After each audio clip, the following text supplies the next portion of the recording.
మూడేళ్ల క్రితం ఎక్కడైతే ప్రారంభమైనటువంటి అంశం ఇప్పుడు పీక్ స్టేజ్కి వచ్చింది అని చెప్పాలా.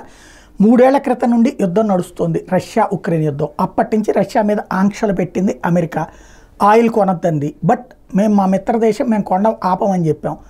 ఆ తర్వాత అట్లా కాదు, కావాలంటే ఆయిల్ని వేరే చోట్ల ఎక్కడైనా కొనుక్కోండి అంది. మేము కొనుక్కోలేము, ఎందుకంటే మాకు తక్కువకి వస్తుంది. మా దేశంలో 140 కోట్ల జనాభాకి ఆయిల్ని మీరు ఎవరు సప్లై చేయలేరు, కాబట్టి అందులో మీరు అడిగే రేట్లకు మేము ఇవ్వలేము, మాకు తక్కువకి వస్తుంది, మేము ఎందుకు వద్దంటాం, మా దేశ ప్రయోజనాలు మాకు ముఖ్యమన్నాం, మనం కొంటున్నాం.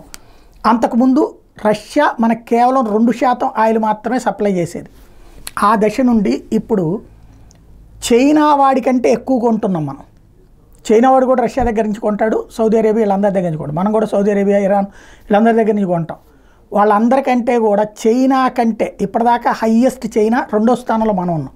ఈ 2023-24 ఆర్థిక సంవత్సరంలో చైనా కంటే భారతే ఆయిల్ ఎక్కువ కొన్నది. ఇది తాజాగా తేలినటువంటి లెక్కలు.